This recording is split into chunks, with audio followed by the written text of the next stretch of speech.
الحمد لله الذي فضل سيدنا ومولانا محمد صلى الله تعالى عليه وسلم على العالمين جميعا، وأقامه يوم القيامة للمذنبين المتلبتين الخطائين الهالكين شفيعا.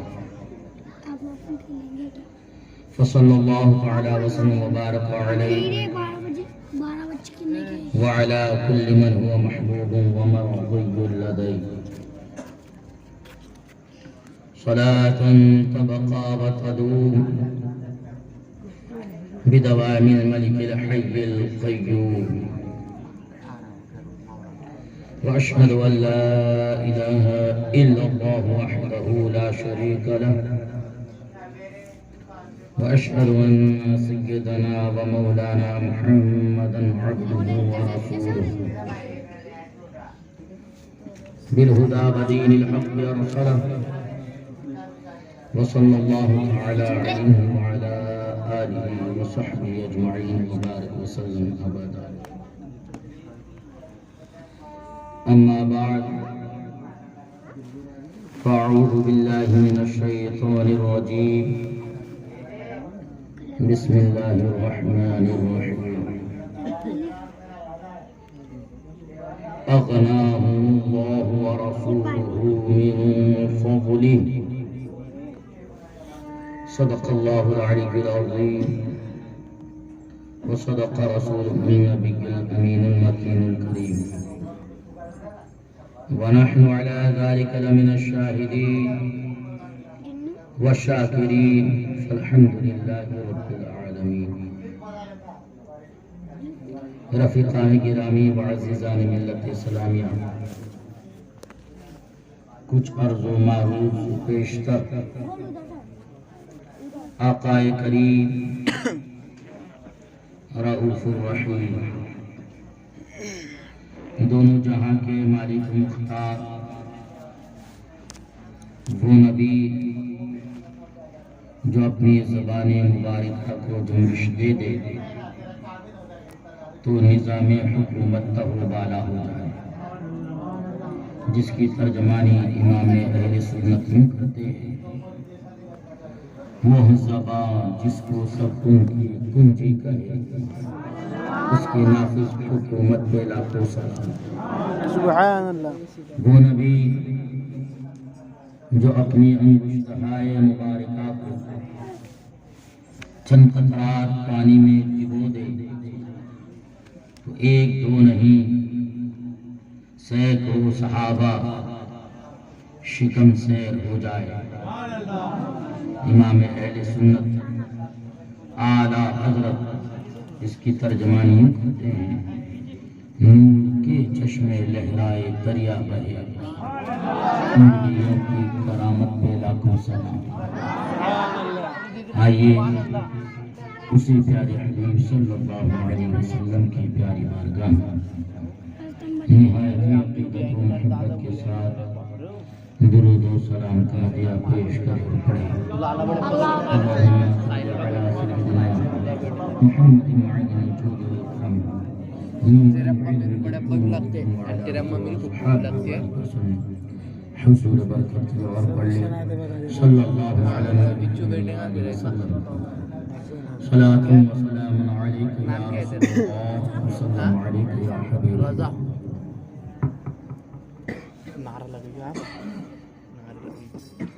رفیقان گرامی و عزیزان ملت اسلامیہ، اللہ تبارک و تعالیٰ کا ہم پر بے پناہ احسان ہے کہ اس نے ہمیں اس دنیا فانی میں پیدا فرمایا، اور ذرا سوچے ہمیں کتنا الگ تھلگ پیدا کیا کہ وَلَقَدْ كَرَّمْنَا بَنِي آدم کا تاج ہمیں دیا، بڑا احسان فرمایا۔ ذرا سوچے وہ لوگوں کو جس نے اپنے سے اوپر کی طاقت کو دیکھا، اس کے سامنے اپنی جبین کو جھکا دیا، لیکن ہم لوگوں کو پتھروں کے سامنے جھکنے والا نہ بنایا، دریا کی طغیانیوں کے سامنے ہمیں اپنے سر کو جھکانے کی اجازت نہ دی، پہاڑ کے سامنے اپنی قوتوں کو پست سمجھنے کی ہمیں کوئی ضرورت نہیں۔ اللہ تعالیٰ نے اس دنیا میں اتنے لوگ پیدا کیے، لیکن اسے ہمیں سب سے الگ تھلگ پیدا کیا، یہاں تک کہ ہمیں مسلمان بنایا۔ مسلمان بنانے کے بعد بس نہیں، بہت لوگ ہیں جو اپنے آپ کو مسلمان کہتے ہیں، لیکن ہمیں ان لوگوں میں سب سے الگ کلمہ پڑھنے کے بعد رسول پاک کی محبت کرنے والا پیدا فرمایا۔ اب ذرا سوچے ہمارا معیار کیا ہے، ہمارا مقام کیا ہے۔ کنتم خیر امت اخرجت للناس، تمام امتوں میں ہم لوگوں کو بہتر بنایا گیا۔ وَلَقَدْ كَرَّمْنَا بَنِي آدم کا تاج پہنایا گیا۔ ارے ذرا سوچے تو صحیح، کتنی امتیں آ کر چلی گئی، ہمارا کتنا بڑا اعجاز ہے۔ ہم قرآن کی تلاوت کرتے ہیں، ہم قرآن پاک کو پڑھتے ہیں، بزرگوں سے سنتے ہیں، علماء سے اس کا ترجمہ سنتے ہیں، اس کی تفسیر سنتے ہیں۔ ذرا غور کرے کہ تمام امتیں جو آج آنے کے بعد گزر گئی، ان کا ذکر ہم پڑھتے ہیں کہ فلاں امت نے یہ گناہ کیا تو اس پر یہ عذاب آیا، فلاں امت نے یہ گناہ کیا تو اس پر یہ عذاب آیا۔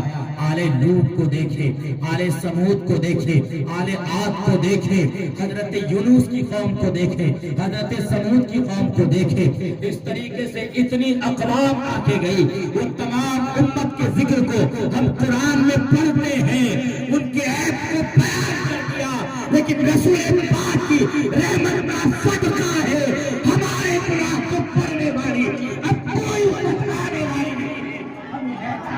سبحان اللہ، کوئی امت نہیں آئے گی جو ہمارے گناہوں کو پڑھے۔ اس لیے ہمیں خاتم النبیین رسول پاک صلی اللہ علیہ وسلم نے ہمیں اس امت میں پیدا فرمایا، کتنا کرم فرمایا، سب کو پڑھتے ہیں۔ اس لیے میرے دوستو، ہمیں اپنا مزاج اور اپنے آپ کو پہچاننا چاہیے، اپنے رفعتوں کو چاہنا چاہیے، اپنی بلندی کو سمجھنا چاہیے۔ ہمیں اپنے آپ کو ٹٹولنے کی ضرورت ہے۔ وہ صحابہ کرام رضوان اللہ تعالی مجمعین نے کتنی مقدس زندگی گزاری، رسول پاک صلی اللہ علیہ وسلم کی بارگاہ میں پڑھا کرتے، سب کچھ چھوڑ دیا، لیکن رسول پاک صلی اللہ علیہ وسلم کے دامن کو نہیں چھوڑا، آپ کے فرامین کو پامال نہیں کیا۔ ذرا غور تو کرے، چھوڑنے پر آئے تو مکہ کی وادی کو چھوڑ رہے ہیں، چھوڑنے پر آئے تو اپنے باپ کو چھوڑ رہے ہیں، چھوڑنے پر آئے اپنے بیٹے کو چھوڑ رہے ہیں، لیکن اگر کچھ نہیں چھوڑا، رسول پاک کے دامن کو نہیں چھوڑا۔ ان صحابہ نے ہمیں جی کر دکھا دیا، اے لوگوں، اسی لیے تو رسول پاک صلی اللہ علیہ وسلم کے جب محفل سجی ہوئی ہے، صحابہ کرام حاضر ہیں، رسول پاک صلی اللہ علیہ وسلم نے ارشاد فرمایا، صدق طریق امتی 73 فرقۃ کلہم فی النار، میری امت میں 73 فرقے ہوں گے، سب کے سب جہنم میں جائیں گے، الا واحدہ، ایک ہی فرقہ ہے جو جنت میں جائے گا۔ اب ذرا غور کرے، اگر وہاں صحابہ نے یہ عرض کیا ہوتا، یا رسول اللہ وہ پہلا فرقہ کون سا ہے، یا رسول اللہ وہ دوسرا فرقہ کون سا ہے، یا رسول اللہ وہ 10واں فرقہ کون سا ہے، یا رسول اللہ 40 50 72 فرقے کے بارے میں بتائیے، اگر یہ سوال کیا ہوتا، اور آج ہم لوگ اس طریقے سے تلاشتے کہ کون سا فرقہ باطل ہے، 72 کو تلاشتے تلاشتے عمر ختم ہو جاتی، لیکن ہم تلاش نہیں پاتے۔ صحابہ کرام کی زندگی پر قربان جائے، صحابہ کرام نے ہم پر احسان عظیم فرمایا، وہاں 72 سے مطلب نہیں رکھا، نہ پہلے سے مطلب ہے نہ دوسرے سے مطلب ہے، من ہی یا رسول اللہ، وہ کون سا فرقہ ہے جو جنت میں جائے گا۔ ہمیں ایک سے مطلب نہیں، دو سے مطلب نہیں، 72 سے مطلب نہیں ہے، ہمیں مطلب ہے تو ایک اسی فرقے سے مطلب ہے جو جنت میں جانے والا ہے۔ اسی لیے رسول پاک صلی اللہ علیہ وسلم نے فرمایا، ما انا علیہ واصحابی، جس طریقے پر میں ہوں اور میرے صحابہ ہیں۔ میں آپ سے پوچھنا چاہتا ہوں کہ وہ طریقہ رسول پاک صلی اللہ علیہ وسلم کا کافی نہیں تھا؟ ہم لوگ جیتے ہیں اس کی زندگی کا آئیڈیل بنائے ہوئے ہیں۔ خود اللہ تعالیٰ ارشاد فرماتا ہے، لقد کان لکم فی رسول اللہ اسوۃ حسنہ، کہ تمہارے لیے بہترین نمونہ اللہ کے پیارے حبیب صلی اللہ علیہ وسلم کی زندگی ہے، ایسا آئیڈیل ہے، اس پر ہم زندگی گزارے تو کافی ہے، لیکن رسول پاک خود ارشاد فرماتے ہیں ما انا علیہ واصحابی، جس طریقے پر میں ہوں اس طریقے پر اور میرے صحابہ جس طریقے پر ہے۔ تو صحابہ کرام نے ہمیں پوری زندگی جی کر دکھا دی، انہوں نے ہمیں بتایا کہ ہماری ننگی پیٹھوں کو گھسیٹا جاتا ہے لیکن دامن مصطفیٰ ہم نہیں چھوڑ رہے ہیں، ہمارے اوپر اذیت کے پہاڑ توڑے جا رہے ہیں۔ مصائب و آلام اسلام قبول کرنا یعنی مصائب و آلام کو چیلنج کرنا ہوا کرتا، لیکن وہ لوگ تھے انہوں نے ہمیں زندگی جی کر دکھایا کہ سب کچھ ہو سکتا ہے، ایسا سودا نہیں ہو سکتا کہ فرمان مصطفیٰ کو ٹال دیا جائے، رسول پاک کی محبت کو سائڈ کیا جائے، یہ ہو نہیں سکتا ہے۔ صحابہ کرام رضوان اللہ تعالی المجمعین نے ہمیں طریقہ دے دیا۔ اللہ ارشاد فرماتا ہے اغناہم اللہ ورسولہ من فضلہ، ذرا سوچے تو صحیح، اللہ نے اپنے پیارے حبیب صلی اللہ علیہ وسلم کو کتنا اختیار عطا فرمایا، یہاں تک کہ اپنے فضل کا جب ذکر کرتا ہے تو اپنے پیارے حبیب کا ساتھ میں ذکر فرماتا ہے۔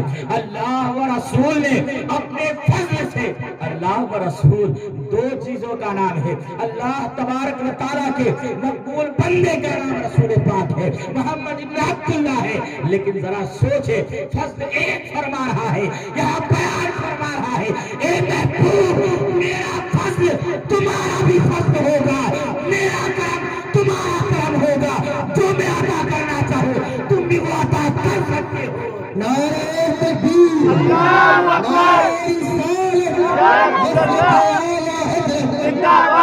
اللہ تعالیٰ نے وہاں امتیاز نہیں فرمایا بلکہ رسول اللہ نے اپنے فضل کو رسول کے فضل سے ملا دیا، رسول کے فضل کو اللہ تبارک و تعالیٰ نے فرما دیا کہ اللہ و رسول نے انہیں غنی کر دیا۔ یہ کون لوگ ہیں؟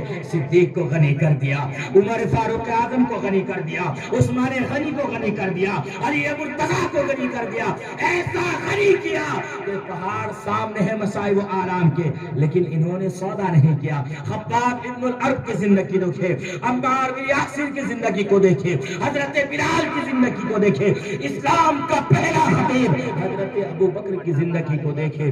مصائب توڑے جا رہے ہیں، ظلم و ستم کے پہاڑ توڑے جا رہے ہیں، لیکن ان لوگوں نے سودا نہیں کیا۔ ان لوگوں نے ہمیں بتا دیا کہ رسول پاک صلی اللہ علیہ وسلم کی بارگاہ کیا بارگاہ ہے، انہیں جو چیز کی ضرورت پڑتی وہ وہیں سے لے لیا کرتے تھے، رسول پاک کی بارگاہ میں حاضر ہو جایا کرتے۔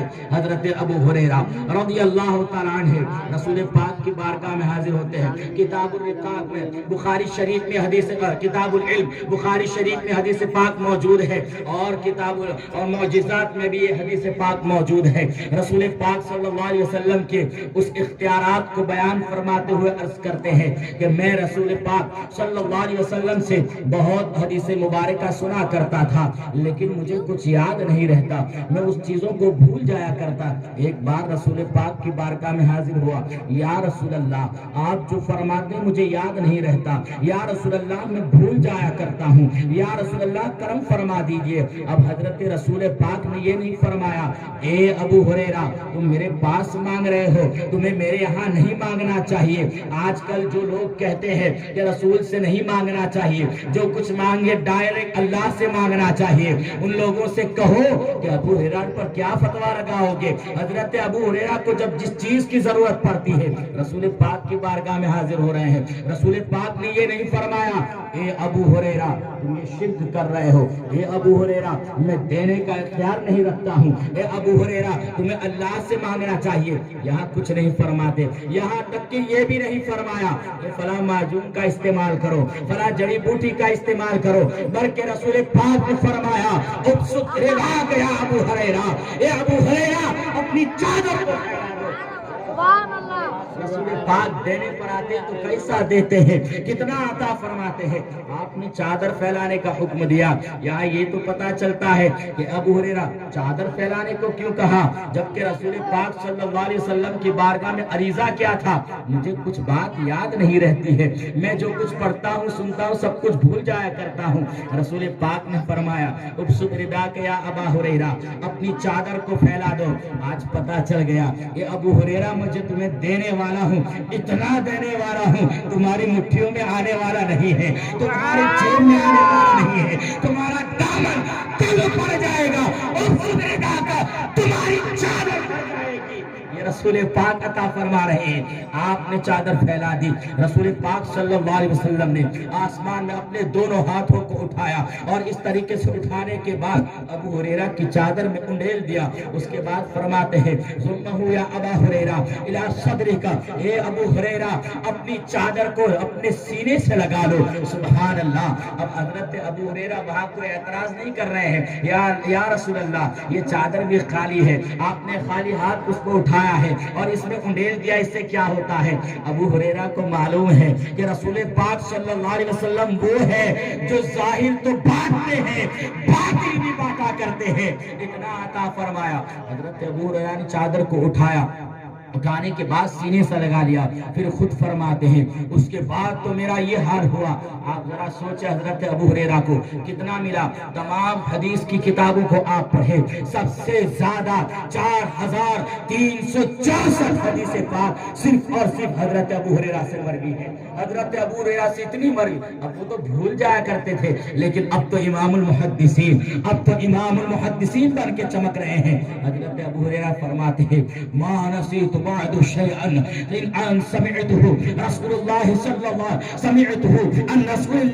اللہ علیہ وسلم، اس کے بعد جو کچھ بھی میں رسول پاک سے سنتا کبھی بھی نہیں بھولا۔ رسول پاک بیان کیسے فرما رہے ہیں اس کا انداز مجھے یاد ہے، نشیب و فراز یاد ہے، کتنا عطا فرمایا تھا رسول پاک نے۔ ابو ہریرہ فرماتے ہیں، عرض کرتے ہیں کہ یا رسول اللہ کچھ نہیں بھولتا ہوں۔ حضرت ابو ہریرہ کو کتنا ملا، کیسا عطا فرمایا۔ پوری دنیا میں اگر کوئی عطا فرماتا ہے تو رسول پاک کی ذات پاک ہے۔ اب حضرت ابو ہریرہ نے وہاں اعتراض نہیں کیا، یہی عقیدہ تو ہمیں اعلیٰ حضرت نے دیا ہے، مالک کے کونین ہے، گو پاس کچھ رکھتے نہیں، دو جہاں کی نعمتیں ہیں ان کے خالی ہاتھ میں۔ یہاں فرماتے اعلیٰ حضرت کہ ان کے خالی ہاتھ میں حضور حافظ ملت علیہ رحمہ کے حوالے سے حضور محدث کبیر فرماتے ہیں کہ حافظ ملت اس شعر کی تشریح فرماتے ہیں کہ دو جہاں کی نعمتیں ہیں ان کے خالی ہاتھ میں، یعنی صرف ہاتھ میں دونوں جہاں کی نعمتیں ہیں۔ سر پاک کی نعمتوں کا انداز کون لگائے، نگاہ کا انداز کون لگائے، سما کا انداز کون لگائے، آپ کے لبائے مبارک کا انداز کون لگائے۔ اعلیٰ فرماتے ہیں پتلی پتلی کھلے تلسی کی پتیاں، ان لبوں کی نزاکت پہ لاکھوں سلام، وہ نگاہ جس طرف اٹھ گئی تب میں دما گیا، اس نگاہ عنایت پہ لاکھوں سلام، دور نزدیک کے سننے والے وہ کان کا دلانے کرامت پہ لاکھوں